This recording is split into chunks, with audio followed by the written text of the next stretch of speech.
రాష్ట్రాల్లో సంక్రాంతి శోభ కనువిందు చేస్తోంది. పట్టణాలు ఖాళీ అయిపోయాయి, గ్రామాలు కలకలలాడుతున్నాయి. ఇక ఇంటి నిండా కూడా పిల్లలు, ఇంటికి రంగులు, పిండి వంటలు, ఎక్కడ చూసినా ఇదే శోభ కనిపిస్తోంది. ఇక డూడు బసవన్నలు, గంగిరెద్దుల హడావిడైతే అంతా ఇంత కాదు.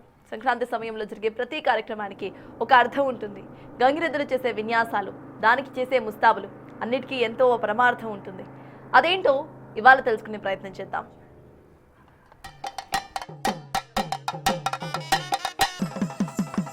సంక్రాంతి వచ్చిందే తుమ్మెదా, సరదాలే తెచ్చిందే తుమ్మెదా, కొత్త కోడళ్లతో కుంటే మరదళ్లతో ఊరంతా సంబరాలే, ఊరంతా. సంక్రాంతి వచ్చింది, పట్టణాలు బోసిపోయాయి, పల్లెటూర్లు కలకల్లాడుతున్నాయి. ఇంటి ముందు ముగ్గులు, ఇంటికి రంగులు, హరిదాసు పాటలు, గంగిరెద్దుల విన్యాసాలు, ఇవన్నీ మనం చూస్తే కడుపు నిండిపోతుంది. అయినా సంక్రాంతి అంటే 3 రోజుల పండగ కాదు. సంక్రాంతి అంటే మన సంస్కృతి సాంప్రదాయాలు. ఇంటి ముందు వేసిన ముగ్గుల దగ్గర నుంచి మనం వండే వంటల వరకు ప్రతి దానికి ఒక అర్థం, పరమార్థం, దాని వెనక ఆరోగ్య సూత్రం చాలా ఉన్నాయి.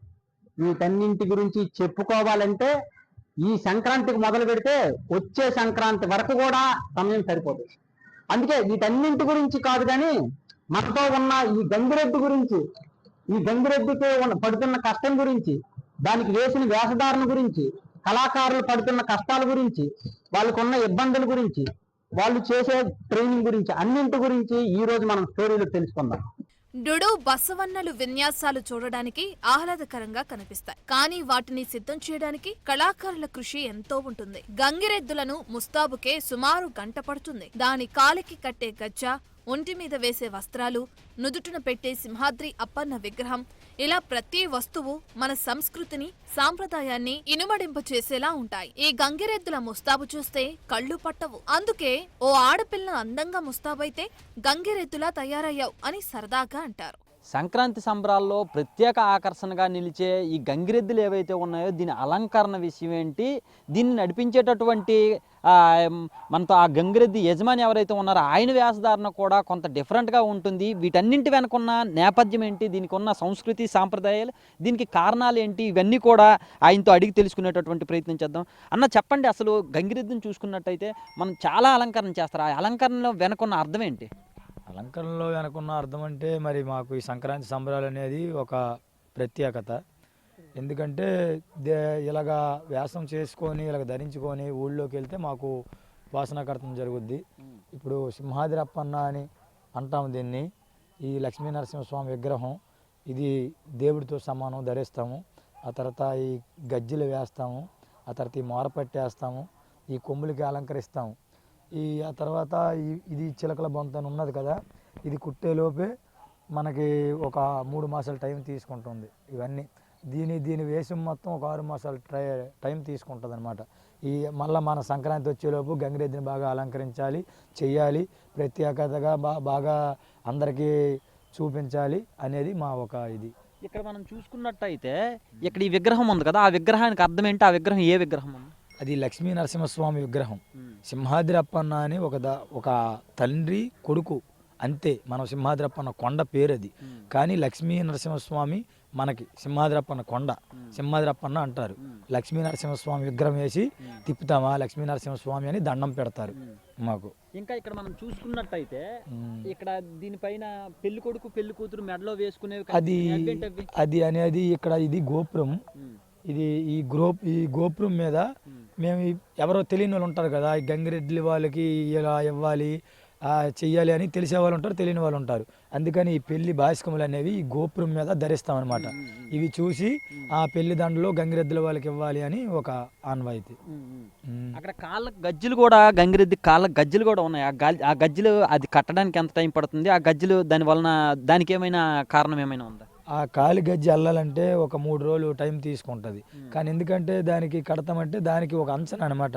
ఆ రాముడు కుడిపాదం ఎత్తురా అంటే దానికి ఒక అంచనా, అది కట్టేది ఒక అంచనా. అందువల్ల కుడిపాదం ఎత్తు అంటే ఎత్తుతుంది అనమాట. అందుకే కాలి గజ్జి కడతాం. ఎత్తు రాముడు కుడిపాదం, అది అలా కడతాం. మరి దీని సంగతి ఇక్కడ ఈ గజ్జల సంగతి దీని సంగతి ఇది మోర మొవ్వలు అంటారనమాట. ఇది మోర మొవ్వలు మోర పట్టి అంటారు.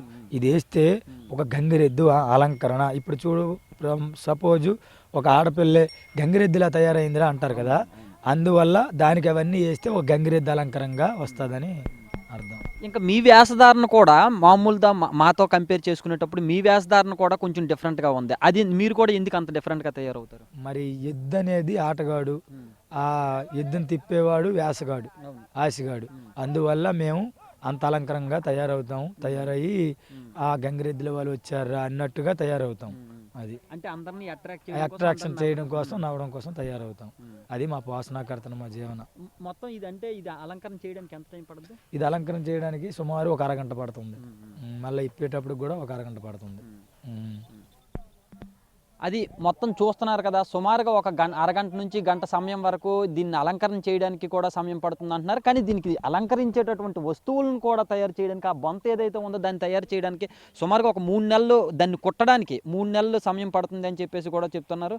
ఈ కింద ఉన్న గజ్జల్ని కుట్టడానికి కూడా, ఆ కాలుకున్న గజ్జల్ని కూడా కుట్టడానికి ఒక 3 రోజులు సమయం పడుతుంది అని చెప్పేసి కూడా చెప్తున్నారు. అంటే వీళ్ళు మనల్ని నవ్వించడం కోసం చాలా సింపుల్గా వీధిలో తిరుగుతూ ఉంటారు, కనిపిస్తూ ఉంటారు, మనం ఈజీగా నవ్వుతూ ఉంటాం. కానీ దాని వెనక చాలా కష్టం ఉంది అనేది మనకి ఇక్కడ క్లియర్గా కనిపిస్తున్నటువంటి పరిస్థితి ఇక్కడ ఉంది. ఏదేమైనప్పటికీ కూడా ఈ సంక్రాంతి సంబరాల్లో కీలకంగా ఉన్నటువంటి సంక్రాంతి సంబరాల్లో మనల్ని ఎంతో అలరిస్తున్నటువంటి ఈ గంగిరెద్దుల వేషాలు ఇవన్నీ, వీటి వెనక మనం చూసుకున్నట్టయితే మాత్రం చాలా కృషి ఉంది, చాలా సంస్కృతి ఉంది, చాలా సాంప్రదాయాలు ఉన్నాయి. ఇవన్నీ కూడా మన సాంప్రదాయాల్ని గుర్తించి మన సాంప్రదాయాల్ని కాపాడేటటువంటి ప్రయత్నంలో వీళ్ళు చేస్తున్న కృషి అనేది నిజంగా మరవలేనిదని చెప్పేసి చెప్పొచ్చు. సంక్రాంతి సంబరాల్లో ప్రత్యేక ఆకర్షణగా నిలిచే గంగిరెద్దుల విన్యాసాలు ఎంతో కనువిందు చేస్తాయి. దాని యజమాని ఎలా చెబితే అలా వింటాయి. నమస్కారం పెట్టు అంటే నమస్కారం చేస్తాయి, ఆశీర్వదించమంటే ఆశీర్వదిస్తాయి. ఆ కళాకారుడి ట్రైనింగ్ కూడా ఆ విధంగా ఉంటుంది. ఆ కళాకారుడు ఎలా చెప్తే అలా వినడంతో ఆ గంగిరెద్దుకు ప్రజలు ప్రత్యేక గౌరవాన్ని ఇస్తారు. అందుకే గంగిరెద్దుల్లా తల ఊపాలి అని పురాణాల్లో కూడా ఉందంటున్నారు ఈ కళాకారులు. సంక్రాంతి సంబరాల్లో ప్రత్యేక ఆకర్షణగా నిలిచేది గంగిరెద్దు విన్యాసాలు. మనం ఇక్కడ చూసినట్టయితే ఇక్కడ గంగిరెద్దు ఉంది, దాన్ని ఆడించేటటువంటి కళాకారుడు కూడా ఉన్నారు. ఆయన ఎలా చెప్తే ఇప్పుడు గంగిరెద్దు కూడా అలానే చెప్తూ ఉంటుంది. స్థానికులను కావచ్చు, లేకపోతే ప్రజలందరినీ కూడా దీవించడం, వాళ్ళకి నమస్కారం చేయడం అన్నీ చేస్తూ ఉంటుంది. ఒక్కసారి మనం ఆయనతో ఏవైతే ఉన్నాయో విన్యాసాలు వాటితో చేపించేటటువంటి ప్రయత్నం చేద్దాం. బాబాయ్ చెయ్యండి ఒకసారి. ఇక్కడ మనతో మేడం గారు ఉన్నారు, వాళ్ళందరినీ కూడా దీవించమని చెప్పండి. దీవిస్తున్నావా? నీ సింహాచలం వస్తున్నారా? నీ కొండకు వస్తున్నారా స్వామి? కాయలు పళ్ళు భాగవిస్తున్నారా? తల్లిగారి ఆరోగ్యాలు బాగుంటాయా? అమ్మగారి మందిరాలు చల్లగా, వారి ఆలలో, వారి బాలలో, వారి ఐదో సంపతి, వారి ఆరోగ్యాలు ఎందు చల్లగా దీవిస్తున్నావా? నమస్కారం. శుభం కలుగుతుందా? దండం పెట్టమని చెప్పండి. బాబు గారు నీకు ధర్మం ఇచ్చేది మీదికెత్తు. ఏ చేతితో నీకు ధర్మం ఇస్తారో మీదికెత్తాలా? గోయిందని మీదికెత్తాలి, ధర్మం చెయ్య. అది అయితే తల్లిగారు నువ్వు సింహాచలం కొండకిచ్చి కాయలు పళ్ళు భాగం ఇచ్చేసి, తండ్రి మా ఇంటికి మేము వెళ్ళిపోతాం, మా ఆరోగ్యాలు కాపాడమని ఎలాగ నమస్కరిస్తారు? నమస్కారం ఏ విధంగా నమస్కరిస్తారు? గోయిందని నమస్కారం పెట్టాలా? ఏది పెట్టు. అది అఖలాండమని కోటి బ్రహ్మాండ నాయిక ఆపద బాంధవ శంకును చక్రాల వాడు దశేవ తారకుడు. అది మనం వారి గుమ్మాలు చల్లగా దీవించి, పార్వతి పరమేశ్వరుడు కరుణ కలిగి, అప్పన్న స్వామి దీవెన కలిగి, ఆ కైలాసవాసుడు దీవెన కలిగి. అది ఇప్పుడు మనం చూస్తున్నాం కదా. ఇప్పుడు ఆయన ఏదైతే ఉందో ఆయన ఎలా చెప్తున్నారో ఇక్కడ గంగిరెద్దు కూడా అలాగే చేస్తున్నటువంటి పరిస్థితి. అయితే ఇక్కడ దీనికి ఒక కారణం కూడా ఉంది. మామూలుగా అయితే గంగిరెద్దు తలూపినట్టు తలూపొద్దు అని చెప్పేసి చెప్తూ ఉంటారు. కాకపోతే మన పురాణాలు మాత్రం గంగిరెద్దు తలూపినట్టే తలూపాలి అని చెప్తాయి. ఎందుకంటే యజమాని చెప్పినట్టు వింటే ఖచ్చితంగా ఉన్నత స్థానాలకు వెళ్తామని చెప్పేసి ఎందుకంటే ఇక్కడ ఆ యజమాని ఎవరైతే ఉన్నారో ఆ యజమాని చెప్పినట్టుగా ఈ గంగిరెద్దు వినడం కారణంగా మిగతా ఎద్దులతో కంపేర్ చేసుకుంటే దీనికి ప్రత్యేకమైన గౌరవం కావచ్చు, అలంకరణ కావచ్చు, మిగతా వాళ్ళందరూ వాళ్ళందరి దగ్గర ఒక ప్రత్యేకమైన గుర్తింపు కావచ్చు, ఇవన్నీ కనిపిస్తున్నటువంటి పరిస్థితి. అంటే గంగిరెద్దు తలూపినట్టు తలోపాలి అనేది మన పురాణాలు చెప్తున్నటువంటి పరిస్థితి. అంటే మన సంస్కృతి కావచ్చు, సాంప్రదాయాలు కావచ్చు, ఏదో ఇవన్నీ కూడా ఒక ఎంటర్టైన్మెంట్ కాదు, మనకి చాలా విషయాలను నేర్పుతున్నటువంటి పరిస్థితి. ఈ విషయాలు మనం ఇక్కడ క్లియర్గా చూస్తున్నాం. ఆయన ఎలా చెప్తే ఇక్కడ గంగిరెద్దు అలా చెప్పి అందరిని దీవించడం కావచ్చు, అందరికి నమస్కారం చేయడం కావచ్చు, అవన్నీ చేసిన కారణంగా ఒక గౌరవం పొందింది. ఇలాగే ప్రతి ఒక్కరు కూడా ఉండాలి అని చెప్పేసి కూడా ఈ గంగిరెద్దులను మనం చూసి నేర్చుకోవాల్సినటువంటి పరిస్థితి ఇక్కడ ఖచ్చితంగా ఉంది. ప్రతి పండగ కూడా, సంక్రాంతి మాత్రమే కాదు, హిందువులకు సంబంధించిన ప్రతి పండగ కూడా ఇలాంటి నేపథ్యం అనేది ఖచ్చితంగా ఉంటుందని చెప్పేసి కూడా మనం ఇక్కడ తెలుసుకోవచ్చు. గంగిరెద్దుల విన్యాసాలు అటుంచితే ఆ కళాకారుల పాటలు యువతను ఎంతో ఉర్రూతలూగిస్తాయి. సంక్రాంతి పాటలతో పాటు బావా మరదాళ్ల సరసాలను గుర్తు చేసే సరదా పాటలు, దేవుడు పాటలు, ఇలా ఎన్నో పాటలు వారి నోట వింటే మనలో కూడా ఉత్సాహం ఉరకలేస్తుంది. ఓసారి వారి నోట ఆ పాటలు విందాం. సంక్రాంతి పండగలో గంగిరెద్దుల విన్యాసాలు ఒక ఎత్తు అయితే, వాటిని నడిపించే కళాకారులు పాడిన పాటలు కూడా మరింత ఉర్రతలూగించేటటువంటి పరిస్థితి కనిపిస్తూ ఉంటుంది. ఇప్పుడు మనతో ఆ కళాకారులు ఉన్నారు, వాళ్ళతో పాటలు పాడించి అలరించేటటువంటి ప్రయత్నం చేద్దాం. బాబాయ్ చెప్పండి, ఒక మంచి పాట పాడండి, సంక్రాంతి పాట ఒకటి పాడండి. ఈ సంక్రాంతి సంబరాలకి ఈ డూడు బస్వన్లు గుంపుగా వీధి వీధికి ఇంటింటికి తిరుగుతున్నాయి. ఎలాగయ్యా ఈ సంక్రాంతి పాటలు? వచ్చిందయ్యా సంక్రాంతి పండగ, వచ్చిందయ్యా సంక్రాంతి పండగ, తెచ్చిందయ్యా సంబరాలు నిండుగా. వచ్చిందయ్యా సంక్రాంతి పండగ, తెచ్చిందయ్యా సంబరాలు నిండుగా. ఇంటి నిండా దోరణాలు, ఒంటి నిండా కొత్త బట్టలు, గది నిండా ధాన్యాలు, కళ్ళ నిండా ఎలుగు రేఖలు. కొత్తల్లుడొచ్చాడు సరసమాడుదాం, కొత్తల్లుడొచ్చాడు సరసమాడుదాం, సిన్ని మరదలొచ్చింది కన్ను గీటుదాం. వచ్చిందయ్యా సంక్రాంతి పండగ, తెచ్చిందయ్యా సంబరాలు నిండుగా. ఇక సంక్రాంతి కొత్తల్లులు రాకపోకలు, పిండి వంటలు, సందడే సందడి. ఇంకా గంగిరెద్దుల పాటలు నెలకొంటాయి. సింహాదిరప్పన్న నందాన సిట్టడుగులేసేను నందాన, సింహాదిరప్పన్న నందాన సిట్టడుగులేసేను నందాన, కోటి గంటల వాడు నందాన, కోనేటి అప్పన్న నందాన, మువ్వలే ముచ్చాలు నందాన, మా ముద్దు అప్పన్న నందాన, దారదారల వాడు నందాన, పంచిదారల వాడు నందాన, పంచిదారల వాడు నందాన, ఎంచి నిలుసున్నాడు నందాన. సింహాదిరప్పన్న సింహాదిరప్పన్న నందాన సిట్టడుగులేసేను నందాన, పాదాలు గడిగేరు నందాన, పశువులే వేసేరు నందాన, వస్త్రాలు వేసేరు నందాన, కట్నాలు ఇచ్చేరు నందాన. సింహాదిరప్పన్న నందాన సిట్టడుగులేసేను నందాన, కోటి గంటల వాడు నందాన, కోనేటి అప్పన్న నందాన. ఈ సంక్రాంతి సంబరాల పాటలు చూసుకున్నట్టయితే ఈ సంక్రాంతి సంబరాల పాటలు ఏ విధంగా ఉన్నాయో మనం చూసాం. నిజంగా ఎంత ఉత్సాహంగా పాడుతున్నారు అని అంటే, ఇంతవరకు నేను కూడా ఒక అలసిపోయినటువంటి పరిస్థితి ఉండేది. ఈ పాట చూసిన తర్వాత నాకు కూడా జోష్ వచ్చింది. అంటే ఆ పాటలో ఉండేటటువంటి విధానం అలా ఉంటుంది, ఎలాంటి వారికైనా సరే ఉత్సాహాన్ని కల్పించేలా ఉంటుంది. ముఖ్యంగా గంగిరెద్దుల విన్యాసాలు, కళాకారుల పాటలు మాత్రమే మనకు కనిపిస్తున్నాయి. కానీ ఈ సరదాల వెనుకున్న వారి కష్టాలను ఎవరూ గుర్తించడం లేదు. ఈ సంక్రాంతి సీజన్లో 10 రోజులు మాత్రమే వారికి ఉపాధి దొరుకుతుంది. మిగిలిన రోజులు పరిస్థితి ఏంటి? మనల్ని ఉత్సాహపరుస్తున్న గంగిరెద్దుకి దానా ఎలా వస్తుంది? జీవన విధానం ఎలా ఉంది? ఇవన్నీ వారి మాటల్లోనే తెలుసుకుందాం. గంగిరెద్దుల విన్యాసాలు మాత్రమే కాదు, కళాకారులు కూడా పాటలు పాడి వీళ్ళందరూ కూడా సంక్రాంతి కోసం పట్టణాల నుంచి వచ్చి గ్రామాల్లో ఉండేటటువంటి వాళ్ళందరినీ కావచ్చు, ఇక్కడ మనతో ఉండే వాళ్ళందరినీ కూడా అలరించేటటువంటి ప్రయత్నం చేస్తూ ఉంటారు. వాళ్ళతో ఒక పాట పాడించేటటువంటి ప్రయత్నం కూడా చేద్దాం. బాబాయ్ ఒక పాట పాడి ఒకసారి ఇక్కడ ఉండే వాళ్ళందరినీ కూడా ఒకసారి అలరించండి.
ఇంతవరకు గంగిరెద్దు విన్యాసాలు చూసాం, వీరు ఆడి పాడి అలరించినటువంటి పరిస్థితిని కూడా చూసాం. అది అయితే నాణేనికి ఒకవైపు మాత్రమే, నాణేనికి రెండో వైపు కూడా ఉంది. ఎందుకంటే ఇలాంటి సమయాల్లో మాత్రమే వీళ్ళకి ఒక పని దొరుకుతుంది, ఉపాధి దొరుకుతుంది, రూపాయి పాపాయి లభిస్తున్నటువంటి పరిస్థితి ఉంటుంది. కానీ మిగిలిన రోజుల్లో వీరి పరిస్థితి ఎలా ఉంటుంది? ఎందుకంటే దీన్ని అలంకరించడానికి వేలు ఖర్చు అవుతుంది, దాన్ని తీసుకొని రావడానికి కూడా చాలా వేలు ఖర్చు అవుతుంది. మిగిలిన సమయాల్లో వీళ్ళకి ఇలాంటి కార్యక్రమాలు లేని సమయాల్లో వాళ్ళ జీవన విధానం ఎలా ఉంటుంది అనేది తెలుసుకునేటటువంటి ప్రయత్నం చేద్దాం. బాబాయ్ చెప్పండి, మీకు ఏడాదిలో ఎన్ని రోజులు మీకు ఇలాంటి ఉపాధి లభిస్తుంది? ఏడాదిలో ఉంటే మాకు సంక్రాంతిలోనే లభిస్తుంది ఇలాంటిది. ఆ తర్వాత మా గురుండి మరి ఇక పెద్దగా పట్టించుకునేవారు మరి ఉండరు సార్ ఈ సంక్రాంతి పండుగలో. ఎందుకంటే సంక్రాంతి సంబరాలు డూడు బస్వన్న హరిదాసుని ఒక సంస్కృతి పాఠం ఉంది కదా, దానివల్ల ఏంటంటే ఈ సంక్రాంతికి మాత్రమే ఇలాంటి ఏదో సర్ప్రైజ్ను ఎక్కడో ప్రోగ్రాలు స్కూల్లో కానీ కాలేజీల్లో కానీ ఇలాంటివి ఏమన్నా అయితే మాకు పిలుస్తారు, వెళ్తాము. మరి మిగిలిన రోజుల పరిస్థితి ఏంటి? మిగతా టైంలో మీకు ఉపాధి ఎలా లభిస్తుంది? మిగతా టైంలో ఉపాధి అంటే మరి దీనికి అలవాటు పడిపోయి దీని మీదే బ్రతికేవాళ్ళం కాబట్టి ఖాళీ టైంలో కూడా ఒక్కొక్కసారి వెళ్తుంటాం దీన్ని తీసుకొని. కానీ అంత ఇన్కమ్ అయితే రాదు కానీ మరి మనకి జీవనోత్పత్తి మరి ఇదే కాబట్టి మరి తప్పదు మరి మాకు ఇది.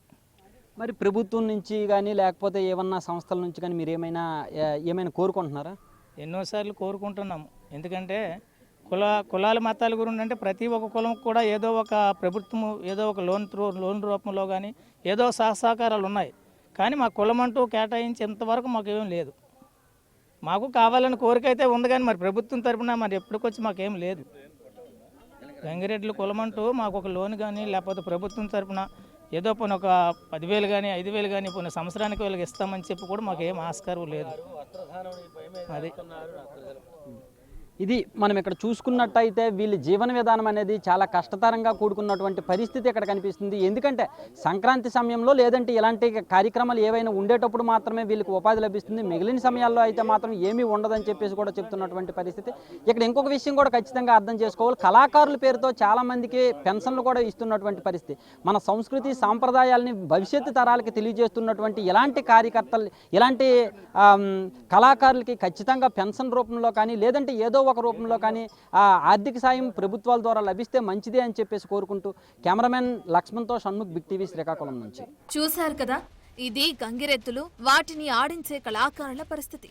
వాస్తవానికి చెప్పాలంటే ఇప్పుడున్న జనరేషన్లో చాలా మంది చిన్నారులకు డూడు బసవన్నలు, గంగిరెద్దులు అంటే ఎవరికీ తెలియదు. ఇలాంటి సంస్కృతి సాంప్రదాయాలను మనం కాపాడుకోవాలి. అందుకు మన వంతు కృషి మనం చేద్దాం.